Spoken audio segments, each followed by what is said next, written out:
Bonsoir à toutes et à tous. Je m'appelle Franck Adebiaï. Je suis expert comptable, mais également typographe et dessinateur de caractères, comme vous pouvez le voir ici. Je suis fondateur de la fonderie Velvetine. Et je suis ici ce soir pour vous parler de comptabilité de création. Cela s'inscrit dans un cycle de réalité économique qui sera traité au signe, voilà, et qui commence à partir avec cette conférence. Alors pourquoi la comptabilité? Parce que la comptabilité, c'est un des langages de l'économie. C'est un outil de communication, mais comme on va le voir, c'est également un construit. La démarche proposée ici s'appuie sur une certaine expérience de la comptabilité et de l'expertise comptable, mais aussi sur une certaine expertise aussi, une certaine expérience des projets de création graphique, puisque j'ai pris part personnellement à certains d'entre eux pour du conseil et ou de la création. À l'exemple d'un projet de billet de banque commémoratif, imaginé avec le designer suisse Christophe Métrose, pour commémorer les 500 ans de l'imprimeur suisse Aurel Fuseli, donc l'imprimeur des francs suisses. Une réalisation qui a été dévoilée en octobre 2019 à Copenhague. La création s'entend ici comme la création au sens large, même si mes travaux s'appuient largement sur le cas du design graphique. Et nous partons du principe pour cette démarche que la création s'organise en projet. Les travaux présentés ici s'inscrivent dans le prolongement de travaux antérieurs, ainsi du guide de la commande de design graphique à l'écran, que j'ai rédigé à la demande du CNAP, le Centre national des arts plastiques, et qui a été publié par la même institution en 2014. L'objectif de ce guide était de contribuer à instaurer des bonnes pratiques chez les commanditaires lorsqu'ils font appel à des designers graphiques. La pratique dévoyée du mécénat de compétences pour des marchés de design graphique montre par la concurrence déloyale qu'elle organise entre les designers graphiques indépendants et une niche fiscale employée abusivement que la question d'une commande juste et équitable de design graphique est encore loin d'être réglée. En 2018, mon mémoire d'expertise comptable m'a donné l'occasion de revenir sur la question économique dans le design graphique, cette fois-ci en partant de la comptabilité d'une entreprise de design graphique. Alors quand je parle d'entreprise de design graphique, ça peut être un designer graphique indépendant, mais ça peut être un studio organisé sous la forme d'une société. Voilà, les formes sont variables. Ce mémoire d'expertise comptable, à ma connaissance le premier et le seul portant spécifiquement sur le design graphique, m'a permis d'obtenir mon diplôme d'expertise comptable en 2019, ce qui sanctionne 8 ans d'études après le bac. Donc je rappelle ici, pour la bonne information du public, qu'un simple comptable ne peut être que salarié. Pour exercer de façon libérale et indépendante, il faut être expert comptable et donc avoir ce précieux diplôme. Sinon, c'est de l'exercice illégal de la comptabilité passible de sanctions civiles et pénales. Voilà. Je tiens à rappeler aussi ce point parce que malheureusement, c'est un fléau dans la profession et qui, du coup, pénalise les personnes mal informées, malheureusement. Cette précision d'importance étant apportée, quel était l'objet du mémoire? Cet objet était double. Donner une méthodologie de calcul d'une rentabilité de projet et d'autre part, donner une grille d'analyse permettant aux designers graphiques et aux designers de façon générale de construire sa stratégie en fonction de son portefeuille de projet. C'est avec ces travaux en tête que je viens vous présenter quelques pistes et réflexions qui permettraient selon moi de mettre sur pied une comptabilité de création mieux à même de constituer un outil de mesure de la réalité économique d'un designer graphique et plus largement de tout créateur. Il nous faut tout d'abord caractériser la création. C'est l'objet de la première partie. Il nous faut ensuite expliquer pourquoi la comptabilité traditionnelle, bien qu'obligatoire, est par essence limitée. Enfin, fort des deux points précédents, nous allons esquisser les contours d'une comptabilité de création. Donc tout d'abord, de quelle étoffe est faite une activité de création? En 3 points, avec une analyse chronologique, une analyse fonctionnelle et enfin une analyse comptable. En ce qui concerne tout d'abord l'analyse chronologique, le découpage qui est proposé ici reprend celui établi dans le guide de la commande de design graphique évoqué auparavant. Il y a tout d'abord une phase de découverte. Durant cette phase, le commanditaire transmet au designer graphique l'ensemble des éléments relatifs à son organisation, au projet lui-même et à son contexte. C'est pour le designer graphique une phase de prise de connaissance. Il y a ensuite la phase de recherche. Au fur et à mesure de l'avancée du projet, il est important que le commanditaire mette à la disposition de ses interlocuteurs les bonnes informations et les documents techniques, par exemple. Donc c'est une phase de réflexion et d'idéation, pour reprendre un néologisme. C'est-à-dire une phase de maturation et d'émergence des idées. Et enfin, il y a la phase de développement, où le designer graphique donne corps et forme aux matériaux fournis par le commanditaire. Et donc là, on est dans une phase de réalisation avec des allers-retours, plus ou moins nombreux, plus ou moins définis au préalable, et potentiellement des suivis de fabrication et d'intégration donc de la création graphique. Ensuite, on va passer à une analyse fonctionnelle de l'activité de la création, toujours pour mieux caractériser l'objet de notre étude. Alors en fait, la création, c'est plusieurs choses.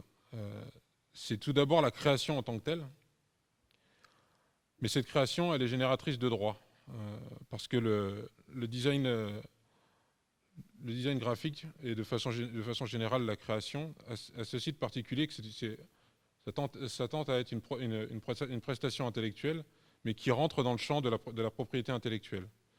Et donc ça amène au point d'après, qui est le problème de la cession des droits relatifs à la création.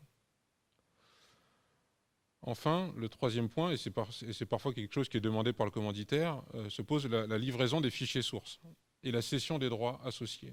Donc il y a ces trois dimensions dans une activité de création.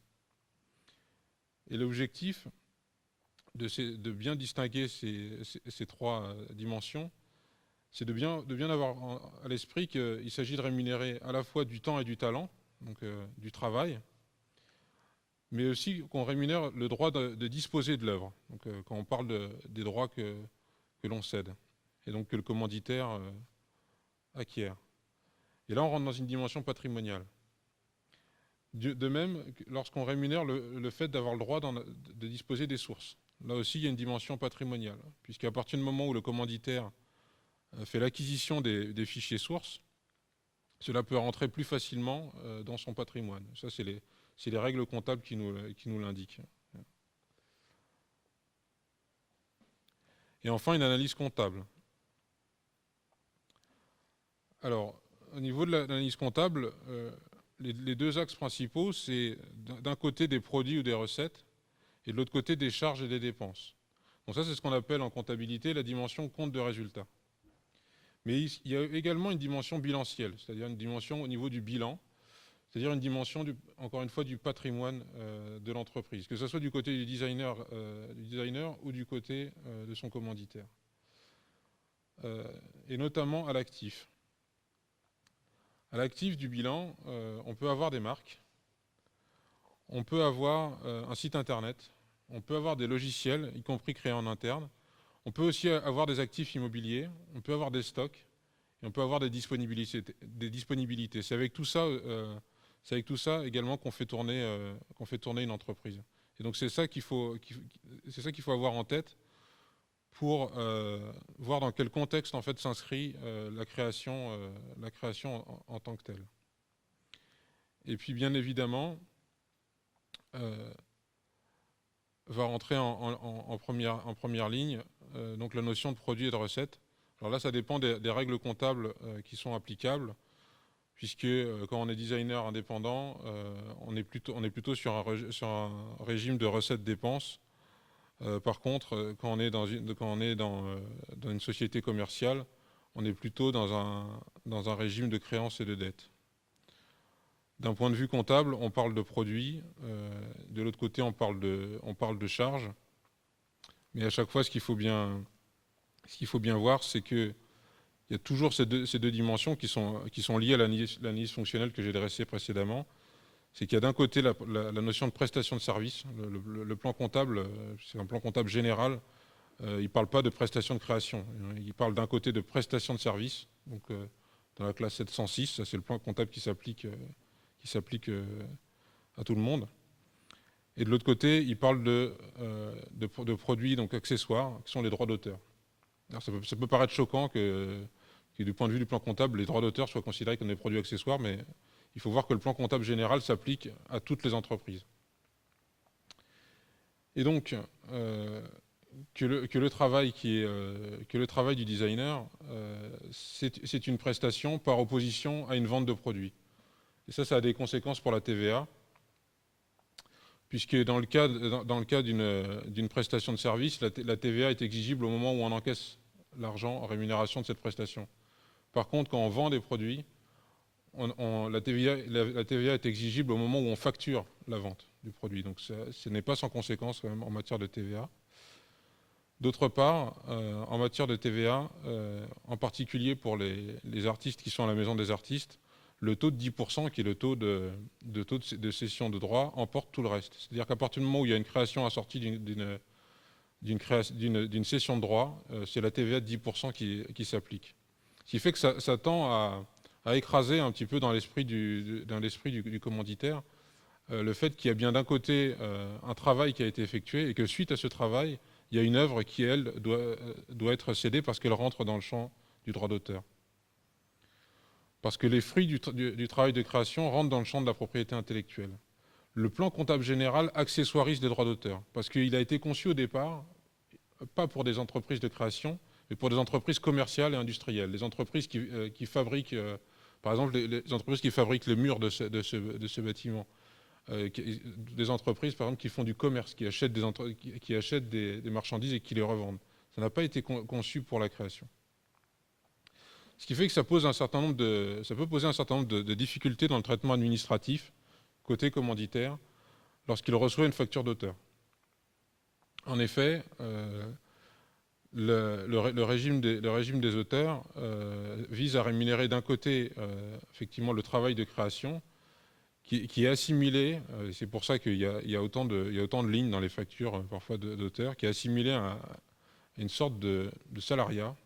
C'est une sorte de salariat, mais c'est quand même un travail sur lequel il y a des cotisations sociales. Donc c'est pour ça qu'il y a des cotisations sociales, parce qu'on assimile ça à une forme de travail salarié, même si l'auteur n'est pas directement salarié de son commanditaire. Et d'autre part, s'ajoute à cela donc des cessions de droits et éventuellement en plus l'application d'une TVA. Ce qui fait que le traitement comptable d'une facture de graphiste-auteur est paradoxalement parfois plus complexe qu'une facture classique.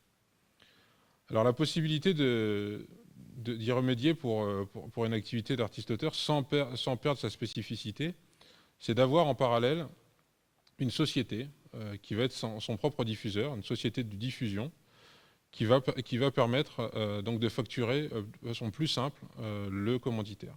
Voilà. Parce qu'il ne faut pas perdre de vue que l'activité d'artiste-auteur, lorsqu'on est sous forme d'entreprise et pas sous forme de société, c'est la seule qui permette de facturer des droits d'auteur à part entière. Et donc de bien être dans le champ du droit d'auteur et de bien avoir ses droits défendus et défendables. Le danger de l'auto-entrepreneuriat, c'est un danger double.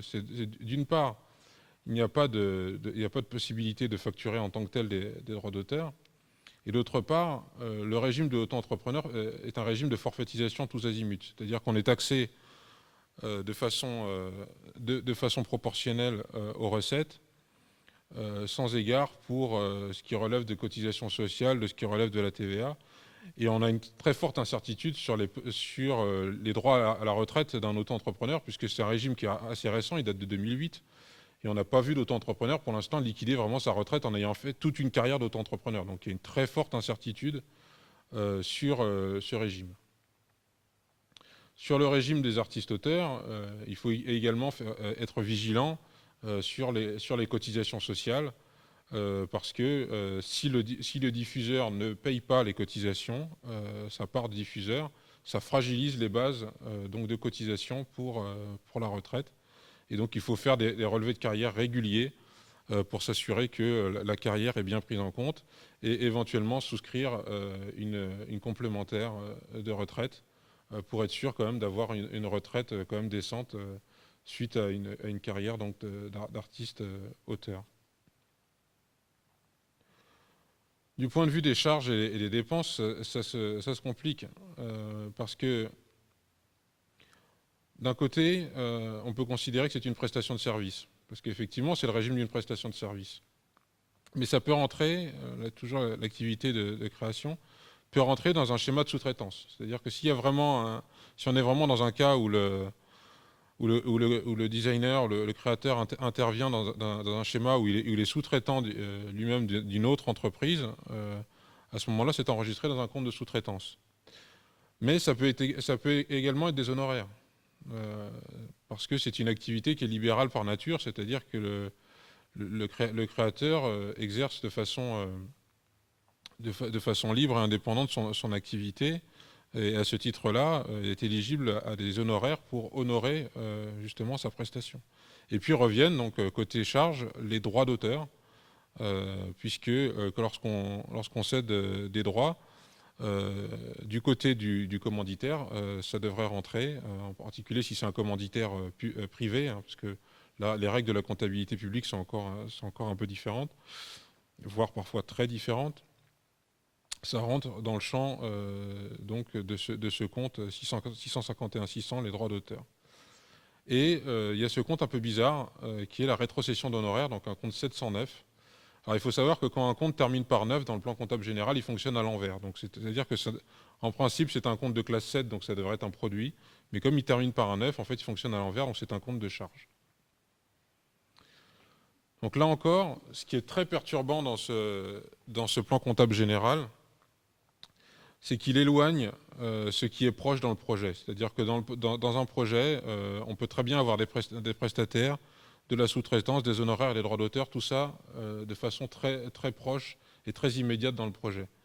Mais dans le plan comptable général, tout ça s'éloigne en fait au fur et à mesure. C'est-à-dire que le prestataire est très proche, donc ça limite l'imprimeur est très proche au niveau des charges, ce qui fait que pour le calcul de ce qu'on appelle les soldes intermédiaires de gestion. Donc, c'est des indicateurs qui servent notamment pour les banques pour évaluer la rentabilité des entreprises. Donc, ce n'est pas sans conséquence. Ce sont les comptes de type 604 qui rentrent directement pour le calcul de la marge. Mais plus on s'éloigne en fait dans le plan comptable général, qu'on passe dans les 611, 622, 600, dans ce qu'on appelle les services extérieurs, et bien ça rentre différemment dans le calcul des soldes intermédiaires de gestion. Ce qui fait que ça fausse complètement la rentabilité, la perception de la rentabilité d'un projet et la perception aussi de la performance économique aussi d'une entreprise. Donc, et c'est d'autant plus déplorable que en 2020, donc à partir du 1er janvier de cette année, la plupart des plans comptables professionnels, donc qui étaient un peu adaptés justement à certains métiers, notamment des métiers de création, ont été tout simplement abrogés. Et donc, on commence à en avoir un aperçu, mais on va aller plus avant en fait sur quels sont les écueils vraiment d'une approche traditionnelle d'une comptabilité de création.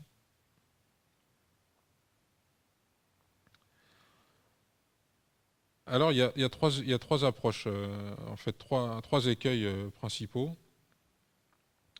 Tout d'abord, le premier écueil, c'est d'avoir une approche sectorielle réglementaire. Voilà.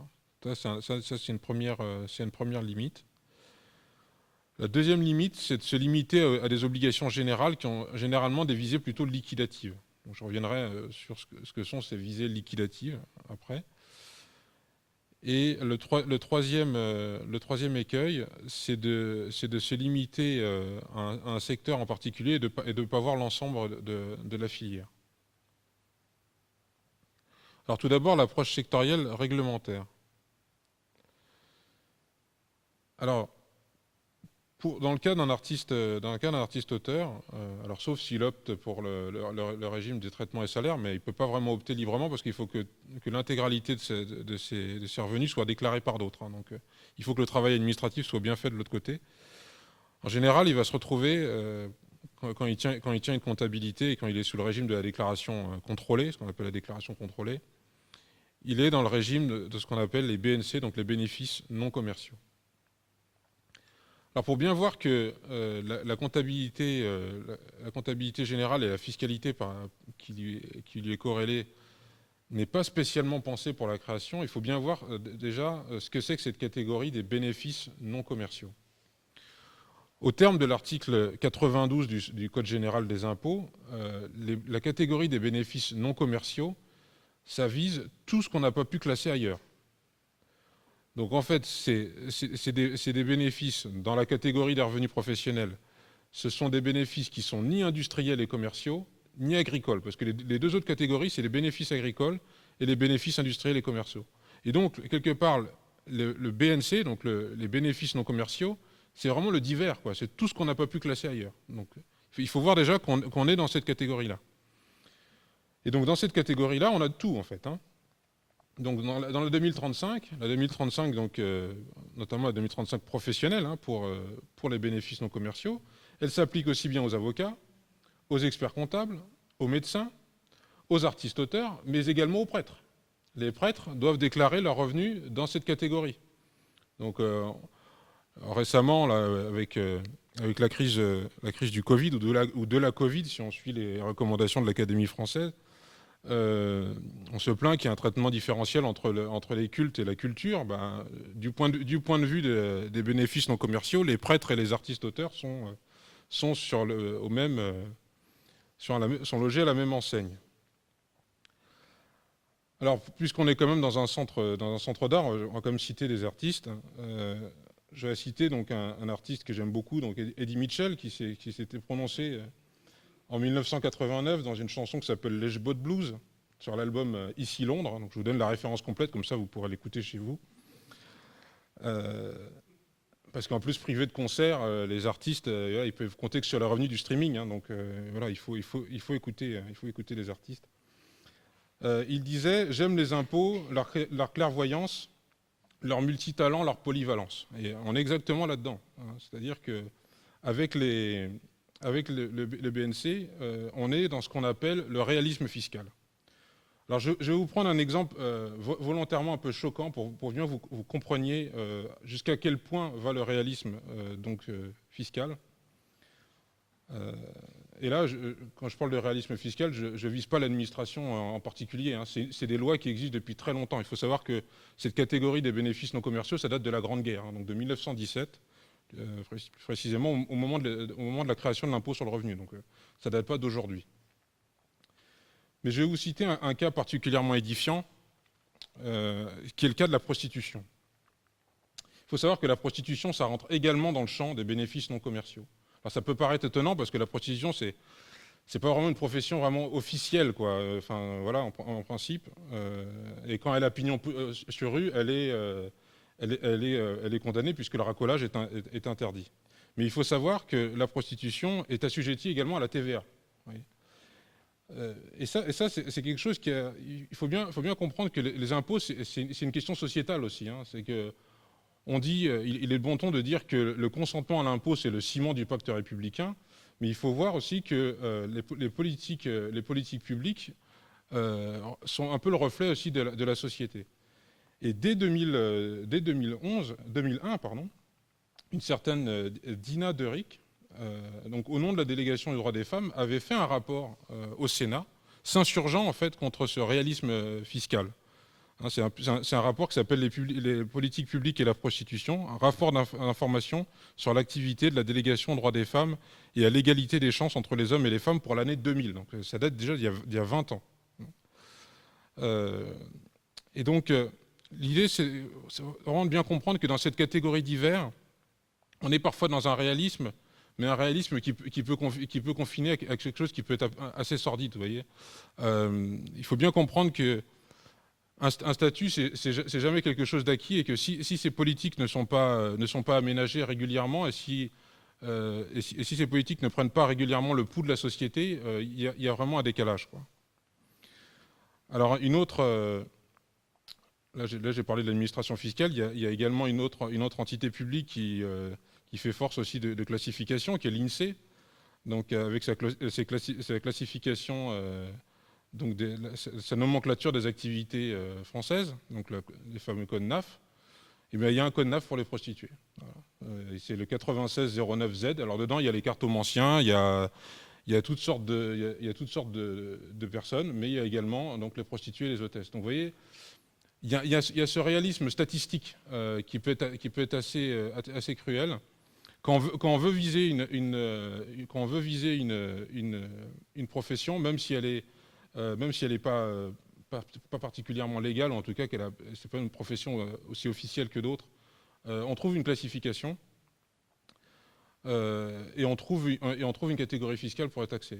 Juste pour terminer sur cette anecdote, le proxénétisme, qui pour le coup est complètement interdit, rentre également dans le champ des bénéfices non commerciaux. Donc il y a vraiment cette volonté, cette logique, c'est une logique de taxer les revenus, même s'ils sont issus d'activités illicites. Et parallèlement à ça, paradoxalement, on a des problèmes de repérage. Si on revient à la création, on a des problèmes de repérage, puisqu'il y a bien sûr le code NAF 9003A, qui est la création artistique relevant des arts plastiques. Donc voilà, mais les arts plastiques, ça peut être aussi les peintres, les sculpteurs, etc. C'est pas seulement les designers graphiques. Mais si on insiste trop sur le côté design, eh ben on se retrouve dans la catégorie 7410Z, les services de design spécialisés. Et il faut bien voir aussi que, au même titre que le plan comptable, la nomenclature des activités françaises a une certaine logique de pensée. Les activités donc, qui sont en 90, on est dans la culture et dans les arts. Dans le 96 que j'ai mentionné précédemment, on est au service divers aux personnes. Donc il y a un peu de tout dedans. Mais quand on est dans le 74, on est dans les activités scientifiques et techniques. Donc du point de vue de la statistique nationale, le design c'est considéré comme quelque chose de scientifique et technique. Voilà. Alors que 90, on est dans une activité artistique et culturelle. Il faut savoir que ces codes NAF ne sont pas sans incidence, puisque pour définir quels sont les secteurs prioritaires, donc pour la petite histoire, c'est ce qu'on appelle les secteurs S1 et S1 bis, qui sont prioritaires pour les aides Covid et les fonds de solidarité, on se fie au code NAF. Mais j'ai parlé donc du code 9003A pour les créations artistiques relevant des arts plastiques, le 7410Z pour les services de design spécialisés, mais on peut trouver parfois certains studios de design graphique dans carrément la codification 1813Z, activité de pré-presse. Donc là, on remonte complètement la chaîne de valeur, et là, on est dans une activité considérée quasiment comme industrielle, quoi. Voilà. Alors que ça se trouve, là, en fait, ce studio en fait, produit des affiches. Voilà. C'est juste qu'il peut se retrouver classé dans des activités différentes. Donc ce problème de repérage, ça emporte quand même un certain trouble au niveau de l'identification par rapport aux politiques publiques, parce que la comptabilité nationale a du mal à identifier un petit peu ce secteur de la création, parce que si vous vous amusez par exemple à faire des films, si vous êtes designer graphique et vous commencez à faire des films, on va vous mettre dans un code qui est dans la classe 5, je ne me souviens plus exactement quel est le code NAF, mais là vous allez être encore dans un code NAF, production audiovisuelle. Donc là vous allez encore changer de code. Récemment, au niveau du régime de la Maison des artistes, sont rentrés dans le champ, expressément dans le champ de la Maison des artistes, les activités de design pour ce qui relève de création de modèles originaux. Donc là, est-ce qu'on va se retrouver dans le 9003A ou est-ce qu'on va être dans le 7410Z? On ne sait pas trop. Donc il y a une certaine confusion au niveau de la création. D'un autre côté, c'est un atout. Ça veut dire aussi que la création, en fait, elle déborde cette classification et que cette représentation du monde qui a été forgée par l'INSEE, elle est un peu débordée par la création, parce que la création va au-delà de ces lois statistiques. Donc voilà. Mais il faut quand même avoir ça en tête parce que dans les comparatifs d'entreprises, dans les comparatifs sectoriels, dans ce que les analystes financiers peuvent trouver ou dans ce qu'une banque peut avoir à sa disposition pour analyser l'activité d'une entreprise ou d'une société, eh ben, elle va quand même s'appuyer sur des études qui s'appuient sur ces codes NAF. Donc c'est important de savoir qu'il y a quand même ce problème de repérage au niveau de la création. D'autre part, au niveau de la déclaration MDA, il y a quand même un élément qui est intéressant, donc MDA, Maison des artistes. Il y a quand même un élément qui est intéressant dans cette déclaration obligatoire, c'est un volet qui s'appelle les références d'activité artistique. Ce volet-là, qui est en général assez fastidieux à remplir, est quand même intéressant parce qu'il peut servir de base pour une récapitulation des projets de l'année. Donc c'est finalement quelque chose à regarder peut-être sous un autre œil, dans une optique qu'on va présenter après, d'analyse par projet. D'autre part, il faut avoir en tête que toujours dans cette approche sectorielle réglementaire, il faut quand même connaître les différents taux de TVA applicables. Et là encore, la plus grande confusion peut régner. Si je prends une activité voisine qui est celle des photographes, en fait, trois taux sont applicables pour la photographie. Si vous êtes photographe et que vous faites des photos d'identité, des photos de classe ou des photos de groupe, c'est la TVA au taux normal qui s'applique, c'est-à-dire 20%. Si vous faites des cessions de droits sur des photographies, c'est la TVA à 10% qui s'applique. Mais si vous faites de la photographie d'art, c'est de la TVA à 5,5 qui s'applique. Mais alors, par contre, il faut savoir qu'il y a eu un contentieux qui a été jusqu'à la Cour de justice de l'Union européenne sur la qualification artistique de la photographie. Parce que l'ancienne disposition laissait à l'appréciation de l'inspecteur du fisc ou de l'administration fiscale de façon générale le caractère intentionnel et artistique d'une photographie en fonction du cadrage, de l'angle de vue prise, etc. Donc imaginez l'inspecteur des impôts qui doit se demander en fait si la photographie c'est de l'art en fonction du cadrage, de l'originalité du point de vue, etc. Vous voyez, on en était là, hein. C'était l'ancienne disposition. Donc il y a eu du contentieux qui a été qui a été jusqu'à la Cour de justice de l'Union européenne. Et maintenant, c'est les tirages originaux en fait de photographies, donc un peu ce qui s'applique pour d'autres choses, par exemple pour les sculptures, qui s'appliquent. Donc ce qui compte, c'est que les tirages, ça soit des tirages faits en nombre limité sous le contrôle en fait de l'artiste qui fait de la photographie. Mais ça peut aller très loin parce que pourquoi c'est compliqué en fait le secteur de la création. Et c'est un paradoxe, hein, c'est un paradoxe que je dis souvent à mes clients. C'est que, quelque part, c'est un peu mal fait, c'est que les experts comptables qui sont particulièrement chevronnés en matière de TVA, leur TVA, elle est très simple, hein, il n'y a qu'un taux, c'est 20%. Par contre, les artistes qui ont peut-être un petit peu autre chose à faire que de s'intéresser de très près à la TVA, et ben pour eux, c'est très compliqué. Voilà. Donc, le monde est mal fait. Mais pourquoi c'est compliqué ? Parce qu'il y a des taux réduits. Voilà. Si vous demandez des simplifications, on va dire on va simplifier, on va mettre le taux à 20% à ce moment-là. Voilà. Mais ça peut fragiliser considérablement des secteurs si on appliquait un taux de 20% sur l'ensemble d'une filière. Donc j'ai évoqué ces problèmes de référence artistique. Et donc l'idée, c'est de bien comprendre que il y a vraiment une différence entre connaître les obligations autour et connaître l'activité. C'est vraiment deux choses différentes et on va le voir de façon plus éloquente encore après. Alors d'autre part, il faut voir qu'il y a des obligations générales mais qui ont souvent des visées liquidatives. En général, quand on fait une comptabilité, déjà on l'a fait souvent parce qu'il y a une obligation fiscale autour de ça.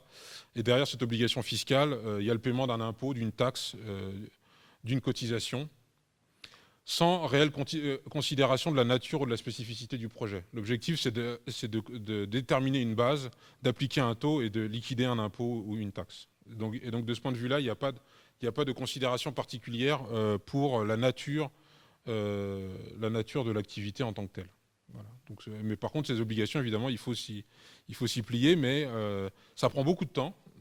Mais une fois que vous savez que vous avez fait un résultat de 2 000 € ou une perte de 10 000 €, bah, vous savez que vous avez cette perte ou ce gain, mais vous ne savez pas pourquoi. Mais par contre, vous savez que du coup, il y a des impôts à payer. Donc ça, c'est un peu la limite aussi de l'approche traditionnelle, même si, encore une fois, elle reste obligatoire. Hein. C'est pas parce qu'on fait une comptabilité de création qu'on peut s'exonérer du reste. Hein. Mais surtout, l'idée, c'est de voir au-delà du secteur, de voir une filière. En effet, il y a les designers graphiques, mais à côté de ces designers graphiques, il y a des maisons d'édition qui les font parfois travailler.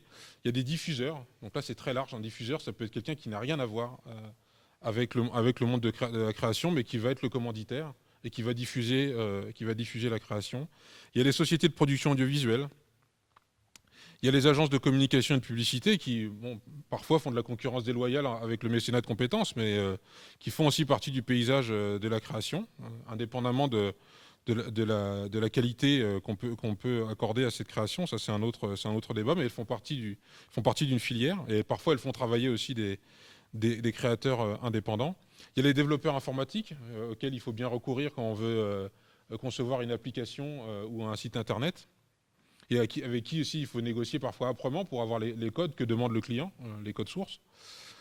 Les éditeurs de logiciels, avec lesquels qu'il faut bien payer, avec lesquels il faut composer aussi pour élaborer la création.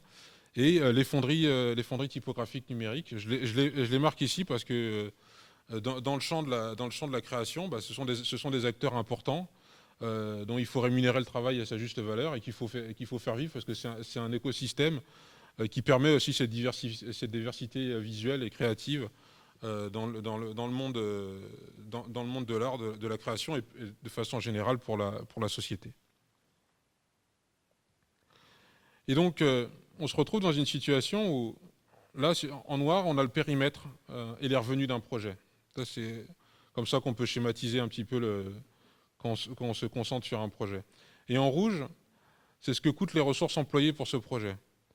Sauf que les ressources peuvent être plus importantes que ce qu'on pense. Parce que, encore une fois, si on revient à ce qu'on s'est dit avant, et qu'on dit, finalement, je vais regarder uniquement les choses assez immédiates, les prestations de services et la sous-traitance. Je ne compte pas le droit d'auteur, ça, on va dire que c'est accessoire. Et si on fait ça, en fait, on pense que le projet, il est très rentable. Hein. On pense qu'il est très rentable et que finalement, tout ce qui reste en noir, c'est pour nous et c'est bien. Et en réalité, ça se trouve, il nous reste moins parce que les droits d'auteur qu'il faut payer, parce que ça fait partie de la création. Et c'est ce qui fait aussi la valeur de la création, c'est que ça rentre dans le champ de la propriété intellectuelle. Et pourquoi ça rentre dans le champ de la propriété intellectuelle? Parce que c'est ce qu'on appelle une manifestation du génie. Voilà. C'est un ancien terme, c'est un terme de la Révolution française, mais les productions du génie, c'est des productions de l'esprit qui sont propres à la personne et qui marquent l'empreinte de sa personnalité. Et c'est à ce titre-là qu'il y a ce droit d'auteur et que c'est une composante patrimoniale importante pour tout créateur.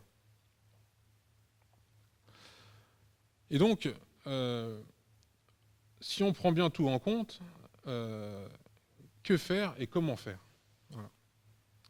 Et donc là, on va esquisser les contours d'une comptabilité de création et de pilotage en phase avec la réalité concrète des projets et de la façon dont ils fonctionnent, de la façon dont ils avancent. Alors, il faut envisager différentes choses. Il faut envisager chaque projet, déjà. Il faut envisager l'ensemble des projets. Mais il faut aussi envisager l'interprojet et le hors-projet. Donc on va définir tout ça. Donc chaque projet, tout d'abord, c'est est-ce que ce projet était rentable? Et autre question, un peu plus imaginative, parce que la comptabilité de projet, c'est une comptabilité qui va au-delà de cette notion de rentabilité, c'est est-ce qu'on avait envie de faire ce projet? Ça, c'est très important de se poser cette question. Est-ce que ça faisait partie des choses qu'on avait envie de faire? Est-ce que c'était une des raisons pour lesquelles on a choisi d'embrasser cette profession de créateur? Envisager l'ensemble des projets sur l'année passée, sur l'année à venir, les projets passés, les projets en cours, même s'ils sont à cheval sur plusieurs exercices ou plusieurs années, et les projets à venir. C'est tout ça qu'il faut envisager.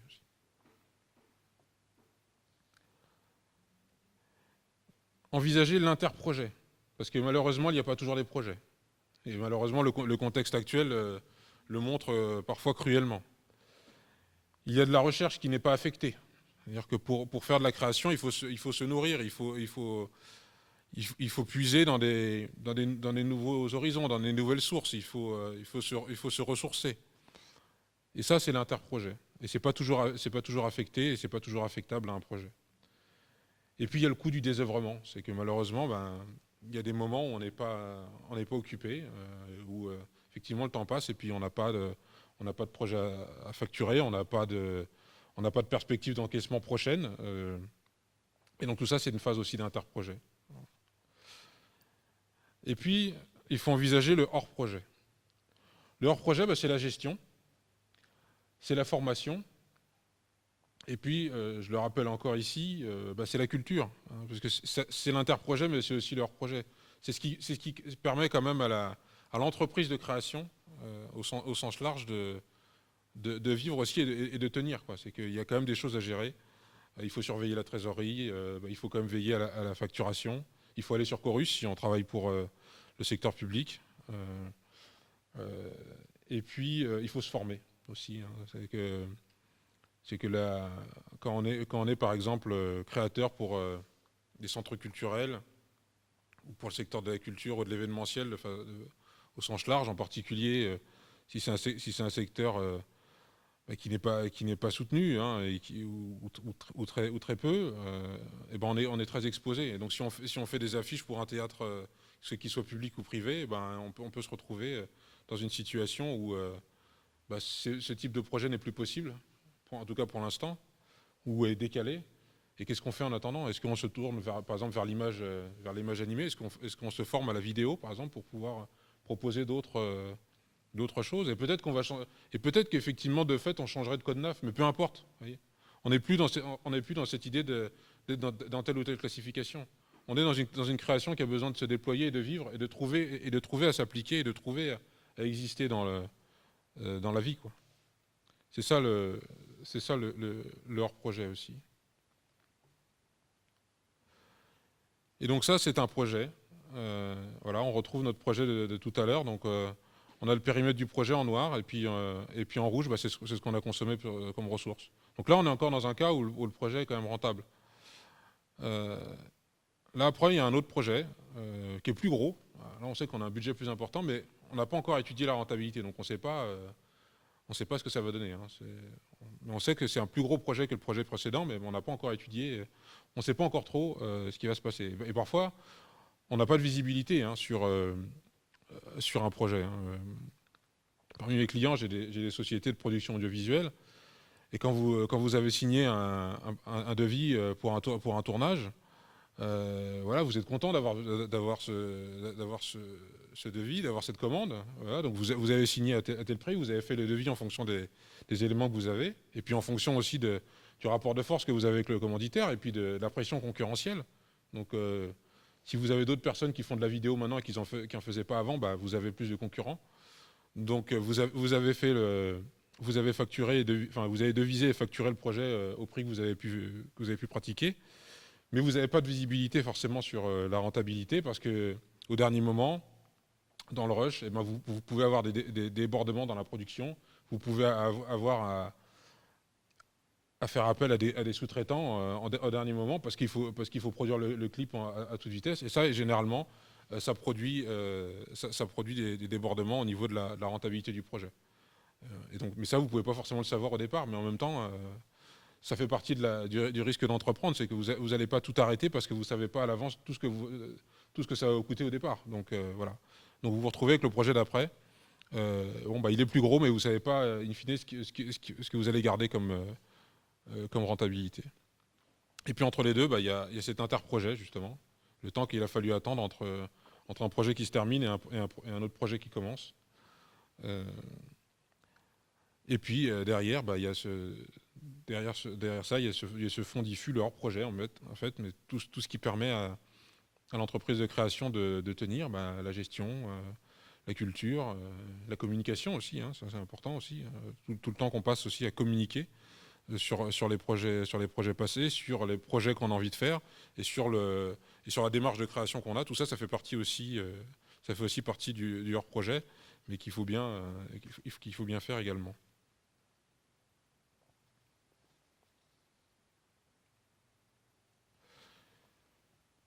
Donc là, puisqu'on parle de comptabilité, toute comptabilité a toujours une vocation à récapituler. Ça ne change pas. Donc on va récapituler, justement. Et on va placer les projets. On peut imaginer là qu'on serait dans un tableur. Hein. Un tableur, ça pourrait se présenter comme ça. Là, c'est un peu plus joli qu'un tableur, mais ça pourrait se présenter comme ça. Et surtout, ça se lit de gauche à droite. Voilà. Vous allez mettre les choses vous allez mettre les choses au fur et à mesure de gauche à droite. Et donc là, on met un premier axe et un premier projet. Ensuite, on met un deuxième projet. Et on n'est pas dans la déclaration 2035 où on a juste des sommes à la fin, etc. Non. Là, on est vraiment par projet. Donc, on fait une comptabilité de projets. Donc, projet 1, projet 2. Là, on met un projet 3, mais entre le projet 2 et le projet 3, on a mis un autre axe qu'on va voir après. Parce qu'il y a une différence, en fait, entre le projet 1 et le projet 2, et puis d'autre part, le projet 3. Et vous allez voir pourquoi. Et puis là, bien sûr, puisque c'est quand même une comptabilité, il y a les produits et les recettes, les charges et les dépenses. Voilà. Donc là aussi, il y a un code couleur. Donc en noir les produits, en rouge les charges et les dépenses, charges ou dépenses en fonction du type de comptabilité et puis de l'information qui est disponible aussi. Et puis quand même, tout à droite, un cadrage avec la comptabilité générale, parce qu'il vaut mieux quand même fiabiliser les chiffres avec la comptabilité générale, parce que sinon on ne s'appuie pas vraiment sur des choses réelles. Et puis, ça permet peut-être de fiabiliser la comptabilité générale, parce que si on se rend compte au fait qu'il y a un projet, on l'avait un petit peu oublié celui-là, au moins la comptabilité générale sera mieux informée et plus exhaustive. Donc on commence avec le projet 1. Voilà, on regarde les revenus. Donc on commence à regarder qu'est-ce qui va rentrer comme revenu sur ce projet, donc ce qu'on va pouvoir facturer. Éventuellement les ressources accessoires qu'on peut avoir. Il peut y avoir des subventions sur un projet, des produits qu'on a par rapport à ce projet. Donc là, peu importe que ça soit quelque chose qu'on facture directement ou des ressources liées à ce projet, ce qui compte, c'est de bien l'affecter au projet. En fait, c'est ça l'objet de cette comptabilité à ce stade. Et ensuite, on va analyser les charges. Mais là, il y a deux types de charges. Et là, c'est des notions de contrôle de gestion là, que je vais introduire ici. Il y a deux types de charges. Il y a les charges directes et il y a les charges indirectes. Les charges directes sont les charges qu'on peut directement affecter au projet. C'est des charges c'est des dépenses ou des charges qu'on a engagées parce que on sait que c'était vraiment lié à ce projet-là. Il fallait qu'on dépense cet argent-là parce que c'est telle personne qui a travaillé sur le projet, c'est telle ressource qu'on a achetée, etc. Donc ça, on peut l'affecter directement sur le projet. Donc ça, c'est la partie la plus facile. Mais après, il y a le problème des charges indirectes. Donc par exemple, le loyer de l'atelier. Le loyer de l'atelier, c'est une charge indirecte. Hein. L'atelier, on ne le loue pas juste pour faire un projet. Donc il faut l'affecter. C'est l'eau, l'électricité, facture Internet, etc. Voilà, c'est tout ça. Tout ça, ce sont des charges indirectes. Et puis, quelque part, il y a la question de la rémunération. Alors là aussi, au niveau de la rémunération, c'est parfois un peu compliqué. C'est qu'en fonction du régime dans lequel on est, la rémunération est plus ou moins subie. Si vous êtes dans le régime BNC que j'ai évoqué tout à l'heure, vous allez dans un régime où, quelque part, le résultat, ça va être une conséquence en fait de ce que vous avez gagné. Et donc là, ce qui va rester, ça va être votre revenu. Si vous êtes dans une autre forme comme une société, le revenu, ça peut être quelque chose que vous déterminez à l'avance.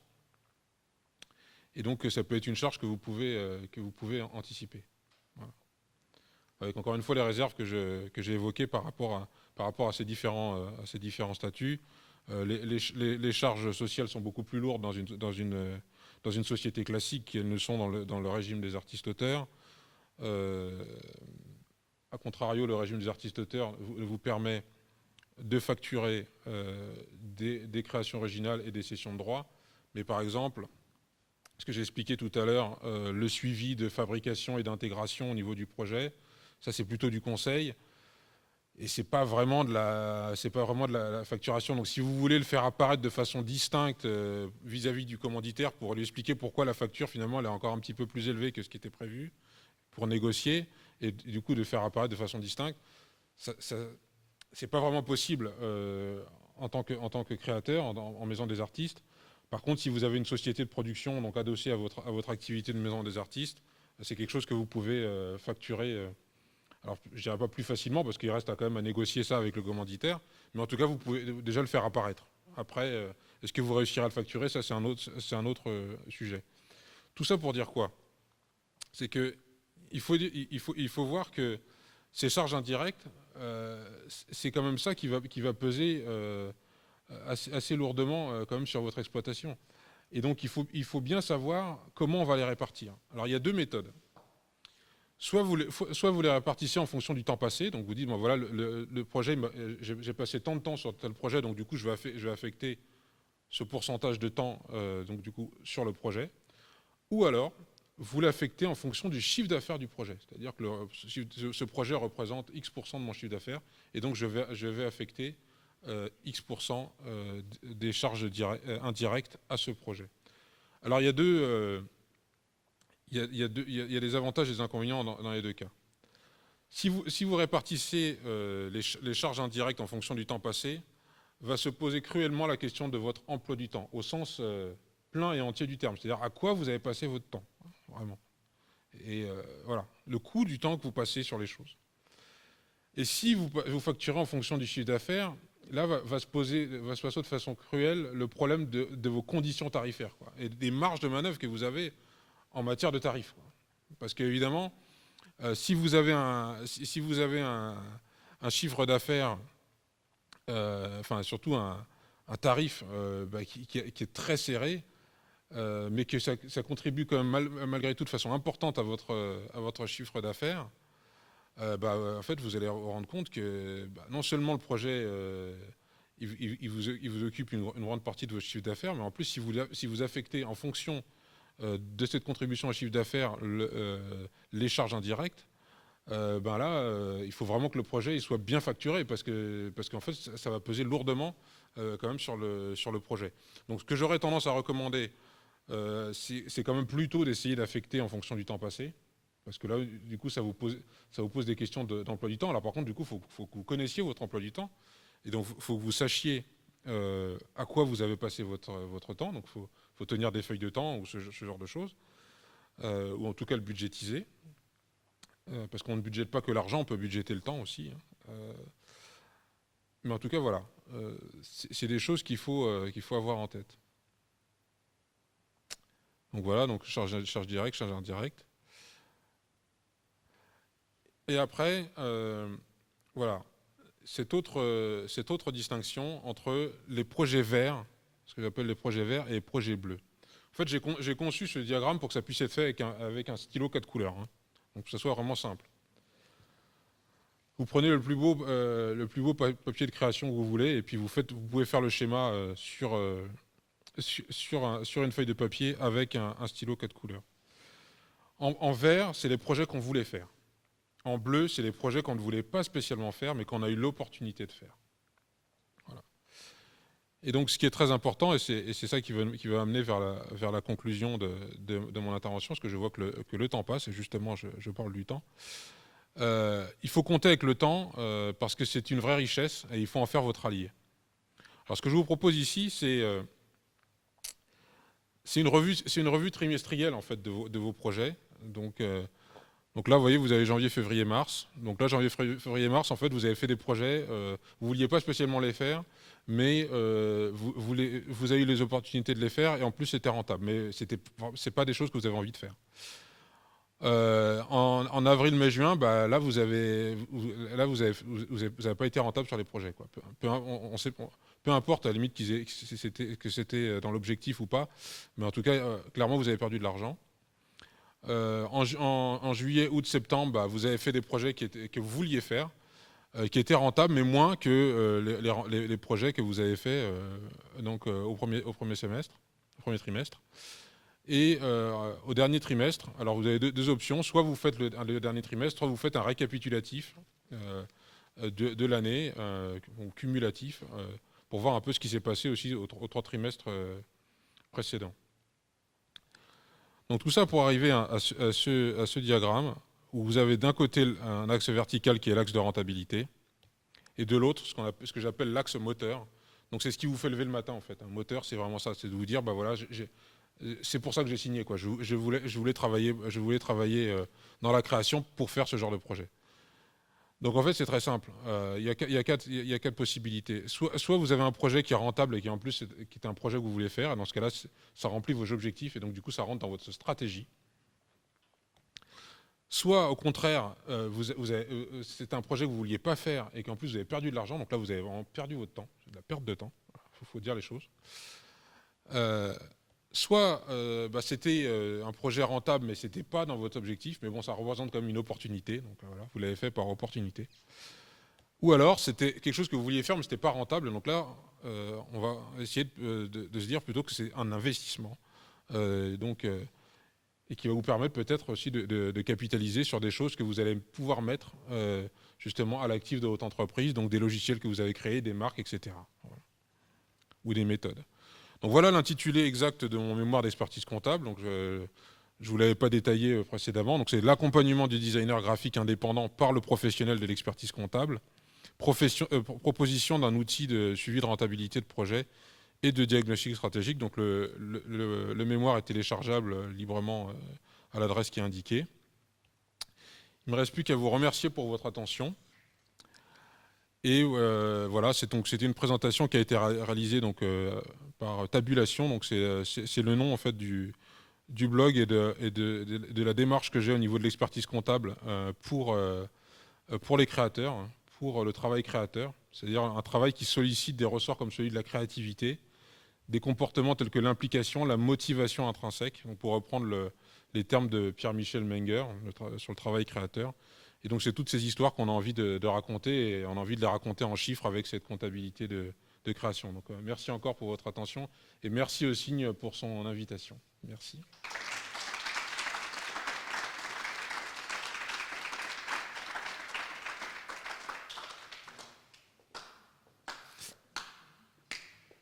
Bravo. Je t'emprunte ça. Oui. Petite dame. Oui. Tu peux me le prêter si Oui, tout à fait. Ouais. Ouais, cool. Merci Franck pour cette intervention très très complète, très presque exhaustive au bout du compte, parcourant anecdotes et autres chemins pour raconter aussi que cet aspect du travail, en fait, on peut ne pas s'en rendre compte, mais cela fait véritablement partie des objets et contraintes des indépendants, et donc il est peut-être pas essentiel de tout maîtriser, mais en tout cas de véritablement avoir connaissance en fait de cet aspect du travail indépendant. Du travail d'indépendant, et on a pensé au Signe justement d'introduire ce cycle de conférences justement sur ces réalités économiques, puisque on peut estimer qu'il y a un travail pédagogique de regard, de création et de forme, mais véritablement dans le monde de la création, en fait, on parle assez peu. En fait, on est un peu taiseux justement sur les difficultés inhérentes en fait à nos statuts. Il était important de faire cela. Donc, Pour la petite histoire, parce que j'ai quand même un remerciement à faire particulier auprès de la DRAC Grand Est, puisque comme vous le savez, nous avons été impactés par la crise sanitaire et que véritablement, en fait, cette série de conférences a failli être annulée puisque nous avons perdu quelques ressources liées à la fermeture, comme beaucoup, et pensant pour ma part, en tout cas, qu'il était essentiel de démarrer ce programme, donc de 4 interventions. Nous nous aurons des choses autour de l'édition, autour justement des systèmes d'accompagnement par bourse et aussi les témoignages de designers graphiques. Donc la DRAC nous a accompagnés exceptionnellement sur ce projet qui a permis de le financer. Ce sera aussi peut-être qu'un jour je ferai une conférence sur comment financer un centre d'art. C'est pas facile tous les jours. Mais en tout cas, on y arrive. Et voilà, merci à vous d'être venus, étudiants comme professionnels, d'avoir suivi la chose. Et je vous dis à bientôt. Merci.